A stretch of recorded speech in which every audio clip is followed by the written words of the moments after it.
and financing solutions. This will complement the Unified Logistics Interface Platform. The BTN will be aligned with international practices. Support will be provided to develop domestic manufacturing capacities for our economy's integration with global supply chains. Sectors will be identified based on objective criteria. Facilitation groups with participation of senior officers and industry representatives will be formed for select products and supply chains. Through this, there are huge opportunities related to Industry 4.0, which needs high skills and talent. Our youth have both. Our government will support the domestic electronic equipment industry to leverage this opportunity for the benefit of our youth. A national framework will be formulated as guidance to states for promoting global capability centers in emerging Tier 2 cities. This will suggest measures for enhancing availability of talent and infrastructure, building bylaw reforms, and mechanisms for collaboration with industry. Our government will facilitate upgradation of infrastructure and warehousing for air cargo, including high-value perishable horticultural produce. Cargo screening and customs protocol will be streamlined and made user-friendly. Reforms as the fuel. Over the past 10 years, our government has implemented several reforms for convenience of taxpayers, such as faceless assessment, 2, taxpayer charter, 3, faster returns, 4, almost 99% returns being on self-assessment, and 5, Vivad Se Vishwas scheme.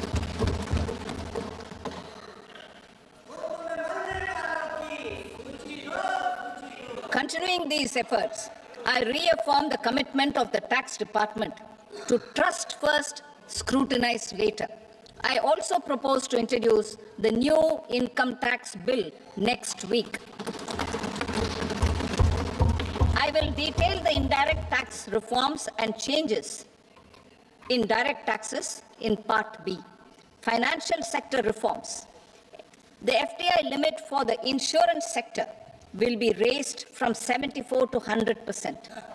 This enhanced limit will be available for those companies which invest the entire premium in India.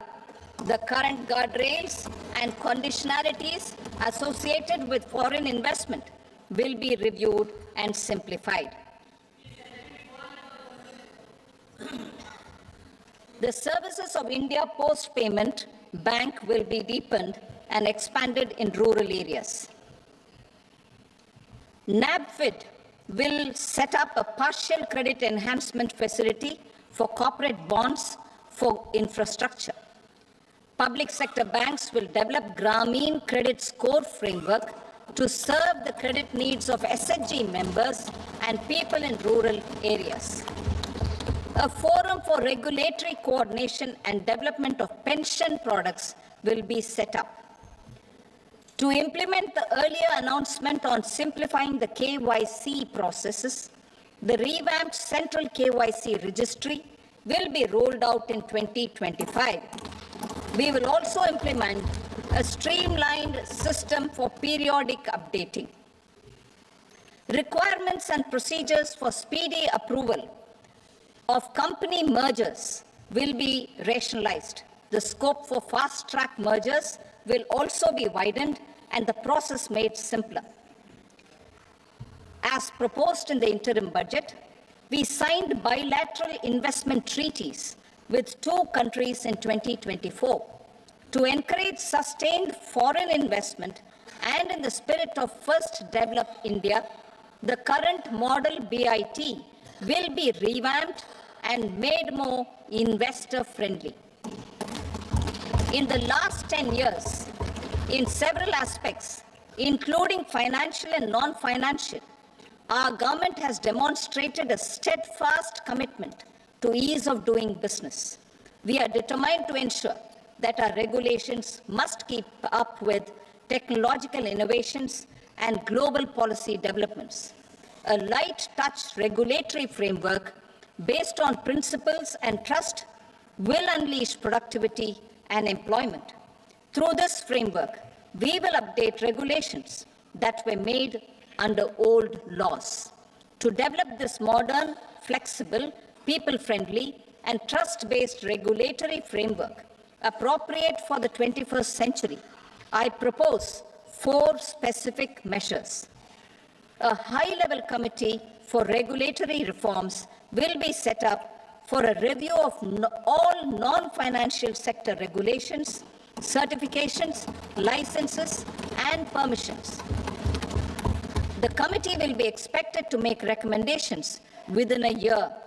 The objective is to strengthen trust-based economic governance and take transformational measures to enhance ease of doing business, especially in matters of inspection and compliances. States will be encouraged to join in this endeavor. An investment friendliness index of states will be launched in 2025 to further the spirit of competitive, cooperative federalism.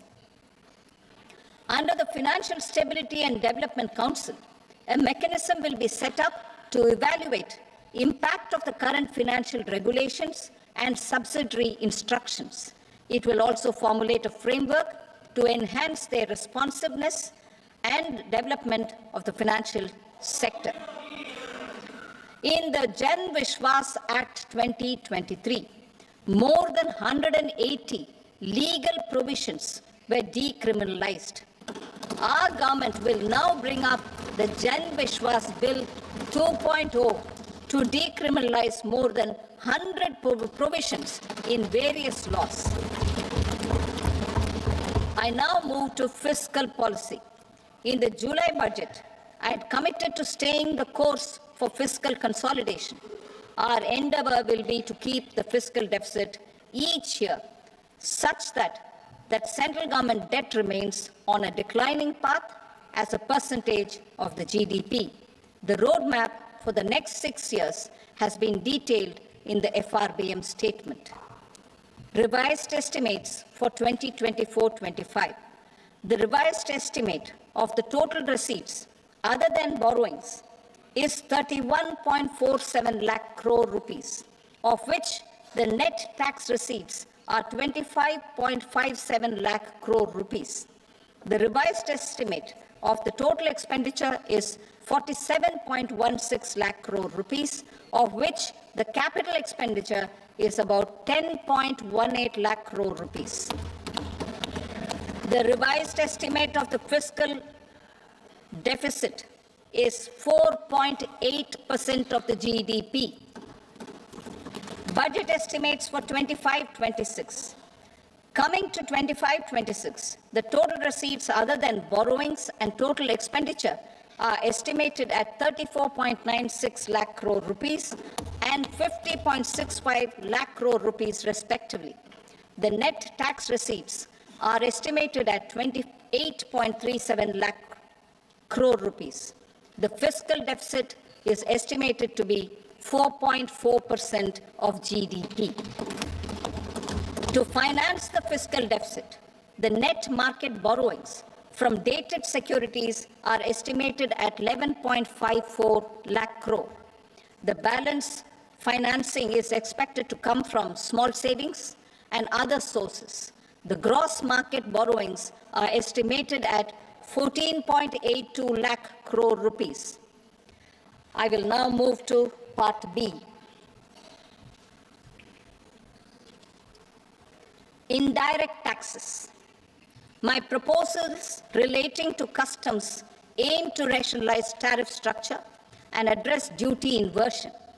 These will also support domestic manufacturing and value addition, promote exports, facilitate trade, and provide relief to common people. Rationalization of customs tariff structure for industrial goods. As a part of comprehensive review of customs rate structure announced in July 2024 budget, I propose to One, remove 7 tariff rates. This is over and above the 7 tariff rates removed in 23-24 budget. After this, there will be only 8 remaining tariff rates, including 0 rate. 2, apply appropriate cess to broadly maintain effective duty incidence, except on a few items where such incidence will reduce marginally. 3, levy not more than 1 cess or surcharge. Therefore, I propose to exempt social welfare surcharge on 82 tariff lines that are subject to a cess. I shall now take up sector-specific proposals. To provide relief to patients, particularly those suffering from cancer, rare diseases, and other severe chronic diseases, I propose to add 36 life-saving drugs and medicines to the list of medicines fully exempted from basic custom duty.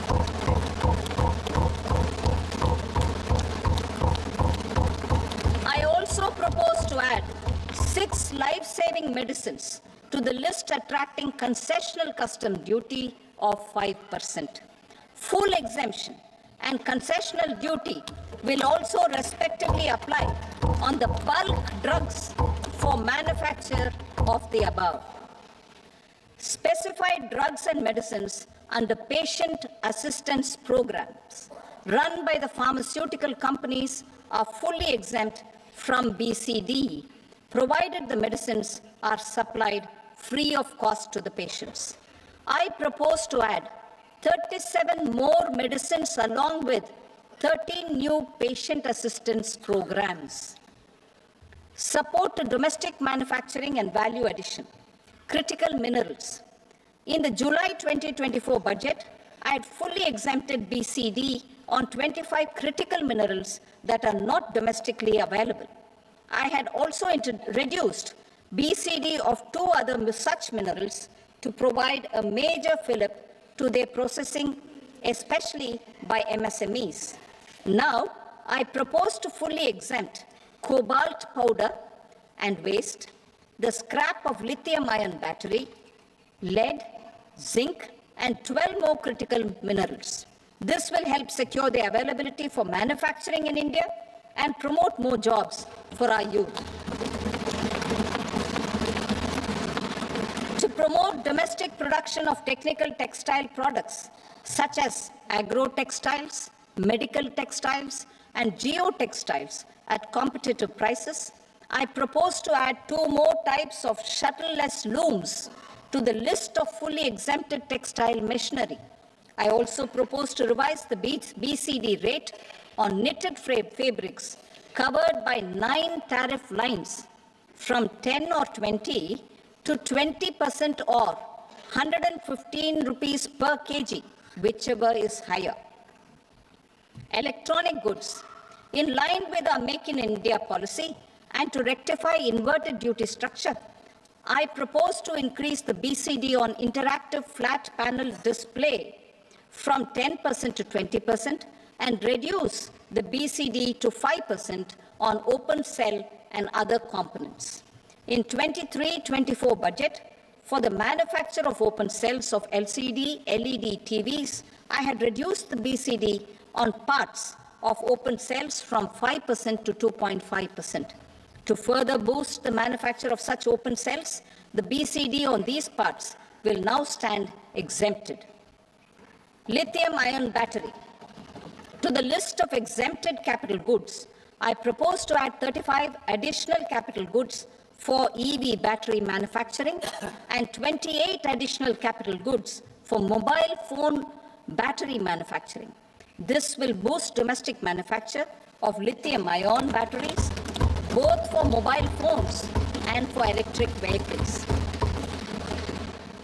Shipping sector. Considering that shipbuilding has a long gestation period, I propose to continue the exemption of BCD on raw materials, components, consumables, or parts for the manufacture of ships for another 10 years.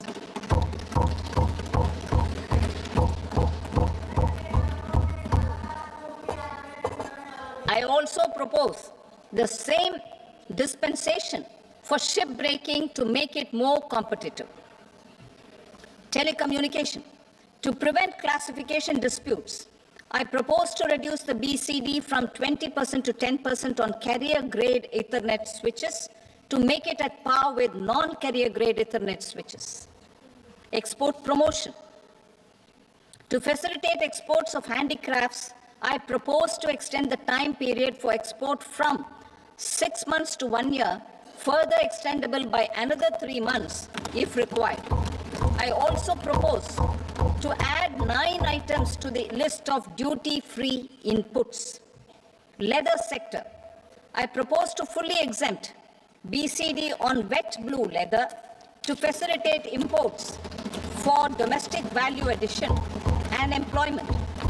I also propose to exempt crust leather from 20% export duty to facilitate exports by small tanners. Marine products. To enhance India's competitiveness in the global seafood market, I propose to reduce BCD from 30% to 5% on frozen fish paste, surimi, for manufacture and export of its analog products. I also propose to reduce BCD from 15% to 5% on fish hydrolysates for manufacture of fish and shrimp feed.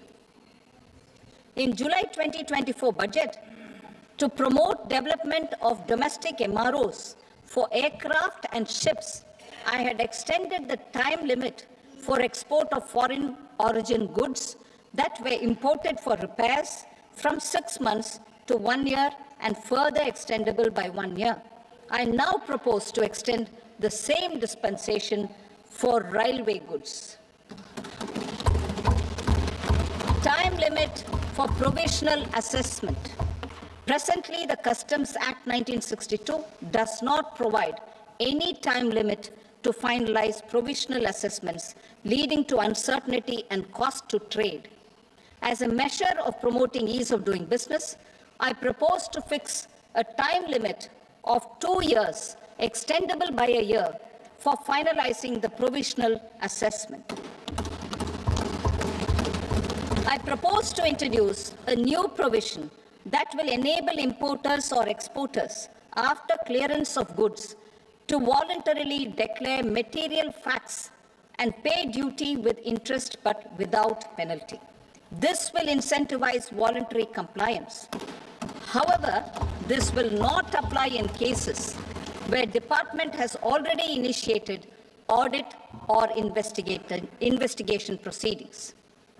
For industry to better plan their imports, I propose to extend the time limit for the end use of imported inputs in the relevant rules from 6 months to 1 year. This will provide operational flexibility in view of cost and uncertainty of supply. Further, such importers will now have to file only quarterly statements instead of a monthly statement.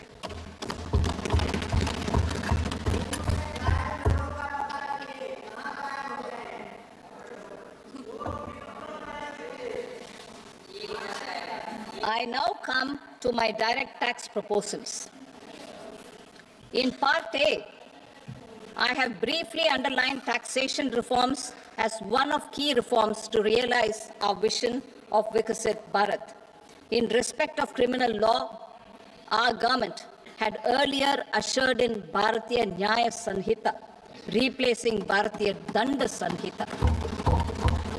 I am happy to inform this august House and the country that for new income tax bill will carry forward the same spirit of Nyaya in its drafting as well. The new bill will be clear and direct in text, with close to half of the present law in terms of both chapters and words.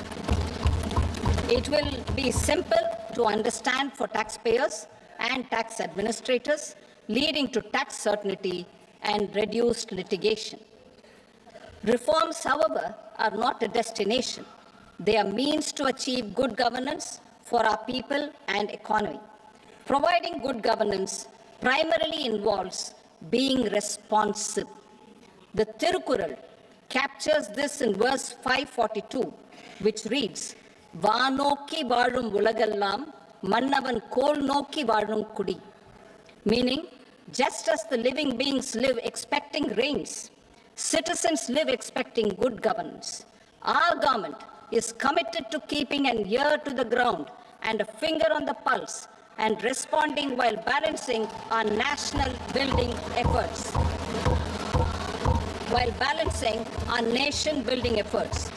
The following measures will detail just how our government will, under the guidance of PM Modi, has taken steps to understand and address. I repeat that sentence, sir. The following measures will detail just how our government, under the guidance of PM Modi, has taken steps to understand and address the needs voiced by our citizens. My tax proposals are guided by this spirit. The objectives of my proposals are as follows. Personal income tax reforms with special focus on middle class. Rationalization of TDS and TCS for easing difficulties. Encouraging voluntary compliance. Reducing compliance burden.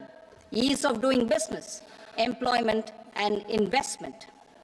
I will come to my proposal on personal income tax towards the end. TDS and TCS, rationalization for easing difficulties.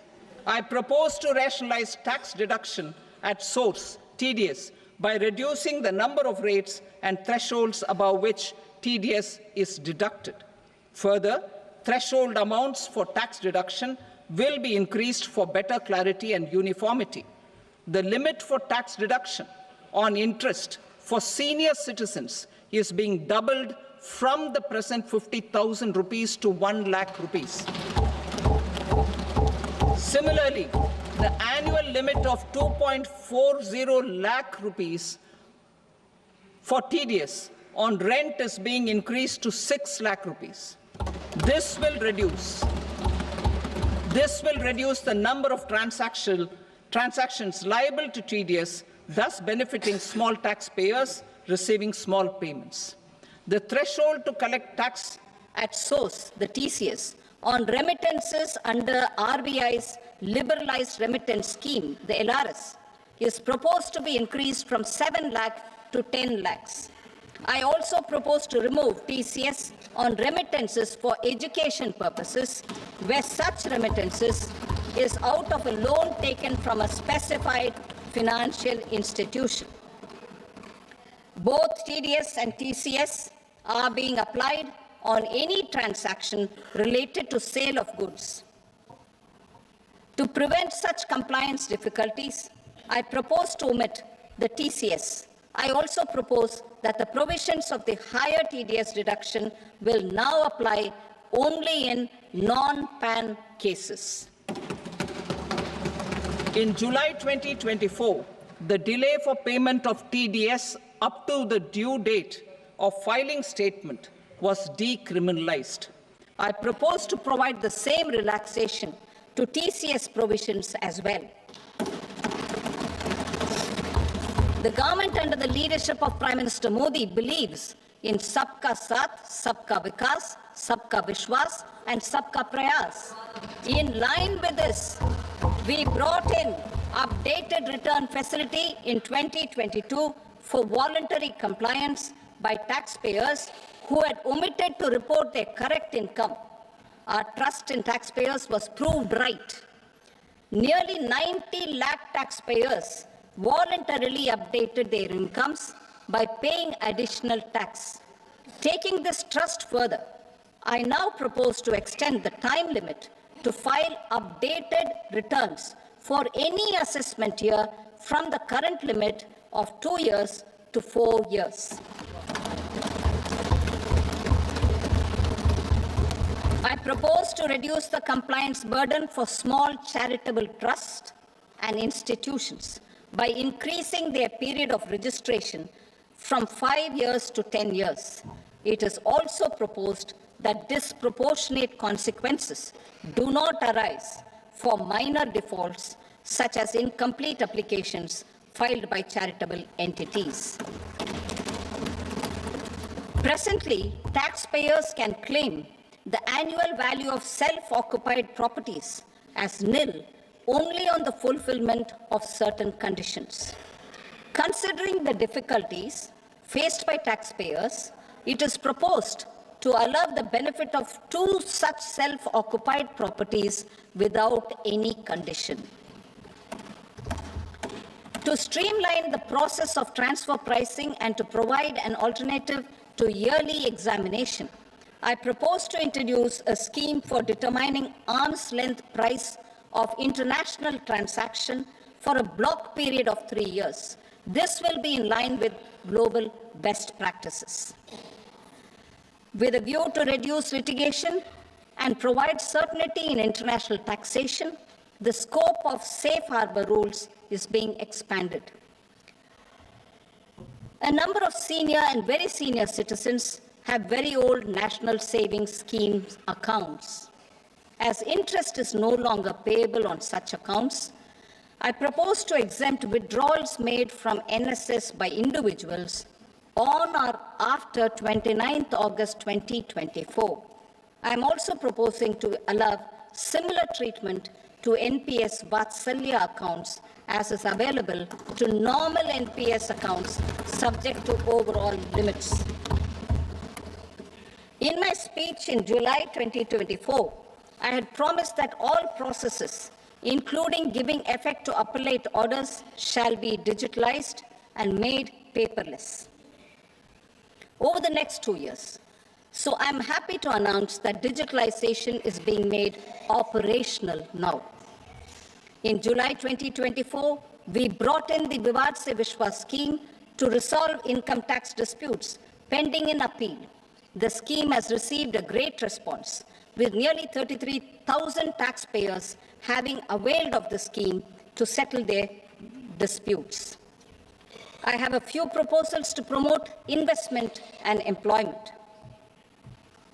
It is proposed to provide a presumptive taxation regime for non-residents who provide services to a resident company that is establishing or operating an electronics manufacturing facility. I further propose to introduce a safe harbor for tax certainty for non-residents who store components for supply to specified electronics manufacturing units. Presently, the tonnage tax scheme is available only to sea-going ships. The benefits of existing tonnage tax scheme are proposed to be extended to inland vessels registered under the Indian Vessels Act 2021 to promote inland water transport in the country.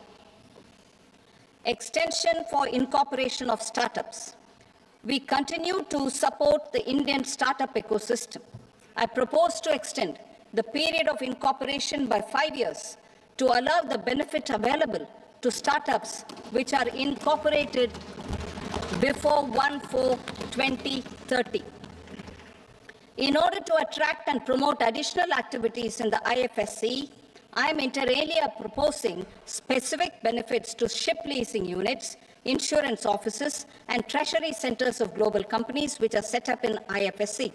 Further, to claim benefits, the cutoff date for commencement in IFSC has also been extended by 5 years to 31/3/2030.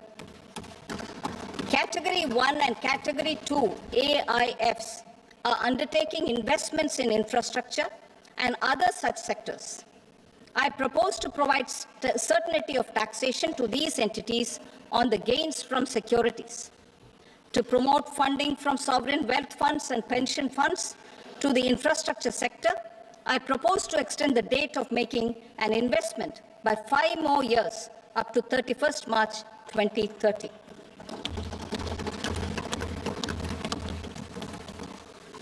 Personal income tax reforms with special focus on middle class.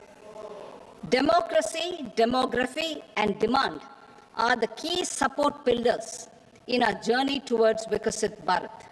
The middle class provide strength for India's growth. This government, under the leadership of Prime Minister Modi, has always believed in the admirable energy and ability of the middle class in nation building. In recognition of their contribution,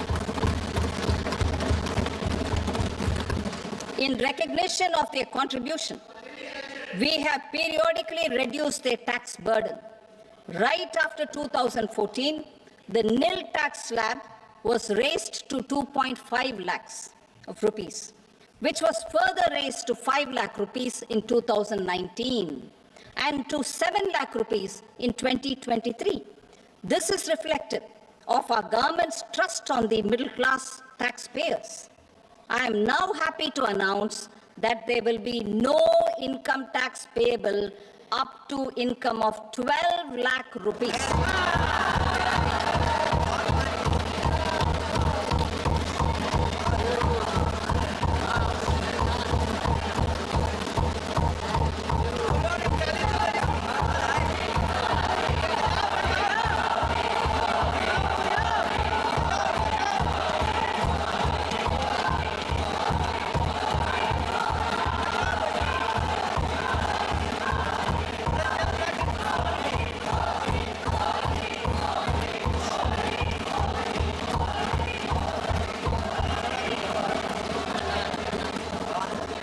So, average income of 1 lakh per month, other than the special rate income such as capital gains, under the new regime.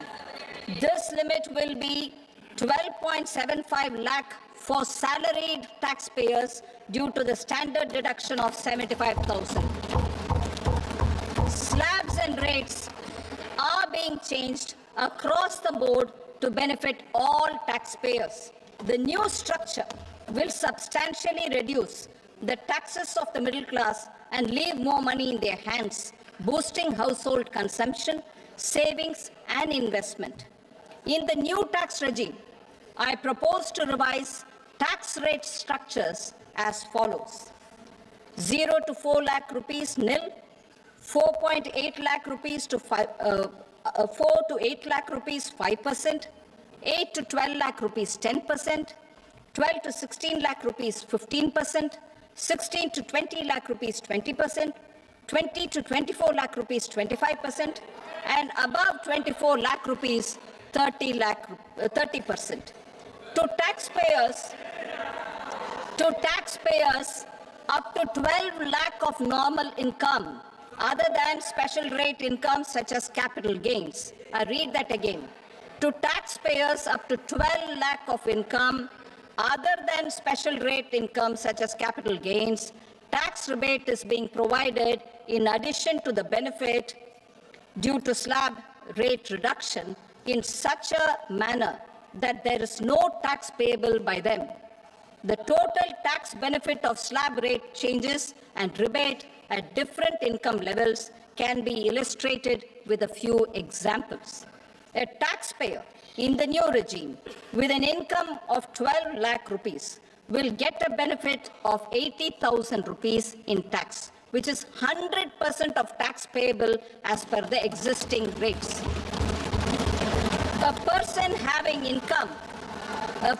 having income of 18 lakh rupees will get a benefit of 70,000 rupees in tax, that is 30% of tax payable as per existing rates. A person with an income of 25 lakh gets a benefit of 1,10,000 rupees, that is 25% of his tax payable as per existing rates. Details of my tax proposals are given in the annexure. As a result of these proposals, Honorable Speaker, sir, revenue of about 1 lakh crore in direct taxes and 2,600 crores in indirect taxes will be foregone. Mr. Speaker, sir, with this, I commend the budget to this august House.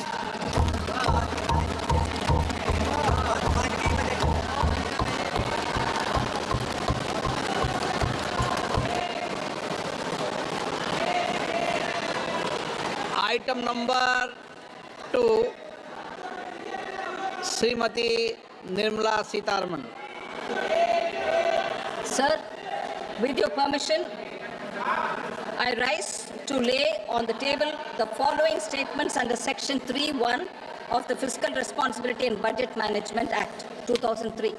Medium-term fiscal policy cum fiscal policy strategy statement and macroeconomic framework statement. Item number 3, Srimati Nirmala Sitharaman. Sir, with your permission, I rise to move for leave to introduce the Finance Bill 2025. प्रश्न ये है कि विधेयक को पुनर्स्थापित करने की अनुमति प्रदान की जाए। जो सदस्य इसके पक्ष में हाँ कहें, जो सदस्य विरोध में ना कहें। मेरे विचार में निर्णय हाँ वालों के पक्ष में हाँ वालों के पक्ष में अनुमति प्रदान की जाती है। माननीय मंत्री जी अब विधेयक को पुनर्स्थापित करें। Sir, I introduce the bill. Thank you.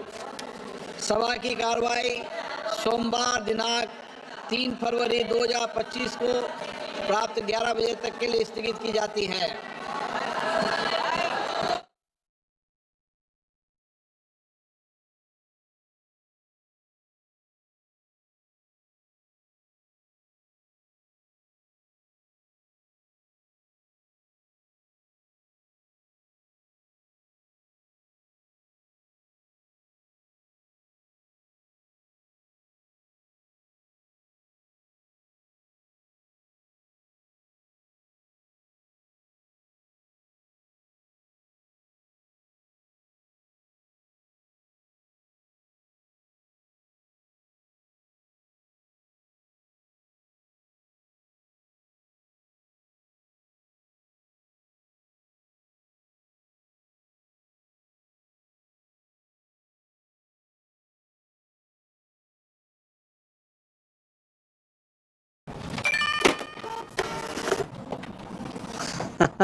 मान लो आपके बॉस का मैसेज आए कि इमरजेंसी है, अभी का अभी गिफ्ट कार्ड और वाउचर खरीद के पर्सनल मेल पर भेजो। क्या करोगे? भेज दोगे? बॉस, ये बॉस नहीं, बॉस की तस्वीर लगा के फ्रॉडगिरी करने वाले हैं। मैं बॉस का फेवरेट बनना चाहता हूँ, पर मूर्ख नहीं हूँ। याद रहे, यूपीआई सेफ है, पर कोई आपको बेवकूफ़ बनाना चाहे तो कहो मैं मूर्ख